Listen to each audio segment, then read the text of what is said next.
Hi guys, this is Susan Sachs and you're listening to Kaieteur Radio 99.1, 99.5 FM. Hello. Join us every Wednesday morning at 11 a.m. for The Beauty Guru. Get insider on the latest skincare, hair, makeup, nails, male grooming, and much more. We're so excited to help you to become the best versions of yourselves. Kaieteur Radio, keeping you informed. Demerara and Essequibo 99.1 FM. Burbies 99.5 FM. Kaieteur Radio.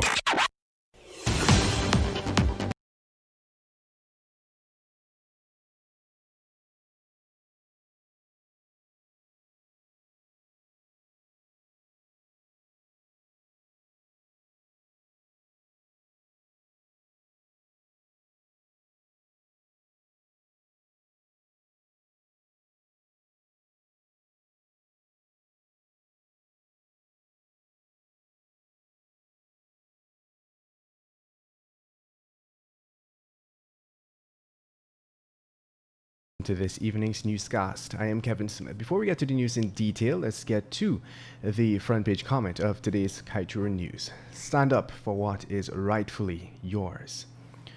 Fellow Guyanese, for months now, we have shared on a daily basis information on how you are being gangstered by our politicians when it comes to our oil wealth. Now, we call upon our fellow citizens to wake up, rise up and lift up their voices. Shout and scream at political leaders who have linked arms to do what big-time gangsters do to the trusting and vulnerable, cheating and robbing you of billions of US dollars. This is the present and future snatched away. This is your children's and their children's prosperity being stolen. Fellow Guyanese, do not sit down silently and do or say nothing. Do something. Call out these thieves who steal your bright promise and force you to continue digging, drain, and cutting cane while they bank the billions. Do not do this to yourself and your children. You have been robbed before, and do not sit back helplessly and quietly allowing criminal leaders to rip off or stand up for what is rightfully yours.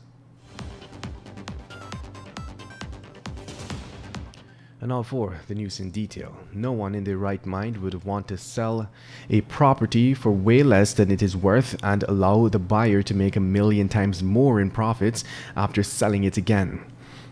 With this fundamental reasoning in mind, expert in oil sector corruption Alexandra Gillies categorically states that civil society activists should always be alarmed when governments allow prime assets to be given to unqualified companies for nothing, as opposed to going through a competitive bidding process which would garner billions of dollars in revenues for the citizenry. Gillies cited that the case of Senegal, which gave 2 of its prime gas blocks to a crooked businessman for free. He later sold both offshore concessions for billions of dollars in profits that will fill the pockets of his children and grandchildren for life. Gillies categorically stated that an open and well-run competitive tender would have attracted a capable company to explore the blocks. Meanwhile, governments around the world make big money when they award oil and gas contracts by open competitive bidding processes. They also ensure that when such a process is upheld transparently, the best and most eligible companies are chosen to do the job. The U.S. Geological Survey published a report which estimated in 2000 the Guyana-Suriname Basin to hold 13.6 billion barrels of oil and 32 trillion cubic feet of natural gas. Newer finds and estimates have already surpassed that amount, and Guyana's Kanji block alone was estimated earlier this year to hold 5.1 billion oil equivalent barrels.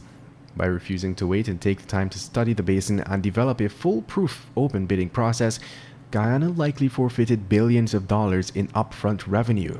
For the Kanji block, there was no competitive bidding process, and the block was awarded to a company with nothing of value to its name.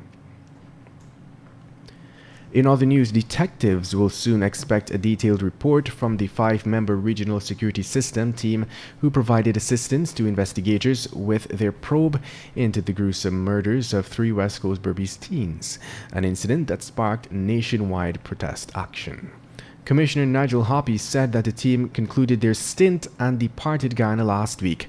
However, whether the details of their support will be made public remains unclear. And moving on, PNCR chairperson and former Minister of Health Valda Lawrence's controversial signature on a GCAM document has earned her 2 electoral fraud charges.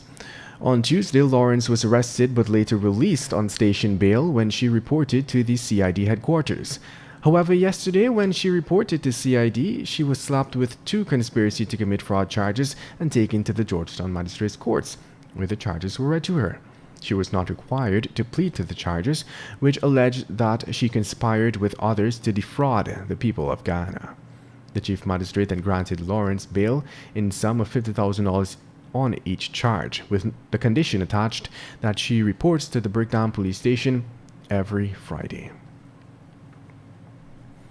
Let's tell you now that lands occupied by squatters at Success, East Coast Demerara, are now heavily flooded following a decision earlier this week by Gaisuco to do so. In light of the flooding, several squatters have vacated the lands, claiming that it was a move by Gaisuco to get rid of them. However, a significant number of them have decided to stay put, insisting that the water will not hamper their existence. When contacted today, a Gaisuco official who was in charge of releasing the water said that the lands are being prepared for the planting of sugar cane. In other news, major opposition, the APNU-AFC has stated that it will only present the observation reports which were produced from the national recount in their 2 elections petitions, and that it will not rely on their statement of polls, which remain hidden. Sharing this and other details was APNU-AFC Member of Parliament and Attorney-at-Law Roysdale Ford. Ford reminded that the coalition is challenging the issues relating to the final election declaration. This declaration showed a clear victory for the PPPC, but the APNU-AFC maintains that the party's success was fraudulently gained. In other news, the Ministry of Health has recorded its 107th COVID-19 death. The latest fatality is a 46-year-old female from Region 4 who died while receiving care at a medical facility.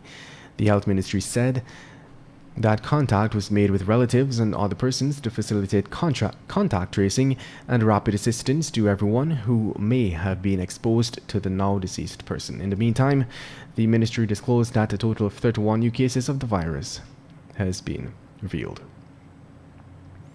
And finally, the prosecution has closed its case in the trial for the Ghana Defense Force Chief of Staff Gary Best. Best was charged earlier this year for the cause of death by dangerous driving, in which national cyclist Jude Bentley was killed. The trial is being conducted virtually by Magistrate Rondell Weaver in the Georgetown Magistrates Courts. During the continuation of the matter today, Attorney-at-Law Nigel Hughes, who is representing Best, cross-examined the witnesses that testified against his client.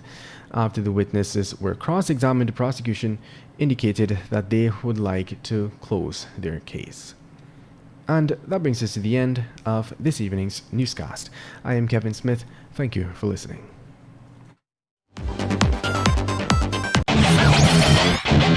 Want value for your advertising dollar? Then place your ads on Kaieteur Radio's newscasts. Streamed live on 6 different mediums, reaching hundreds of thousands.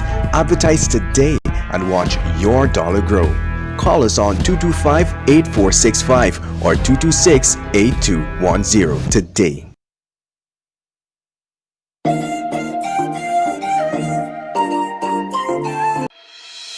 Are you looking for a platform to share your views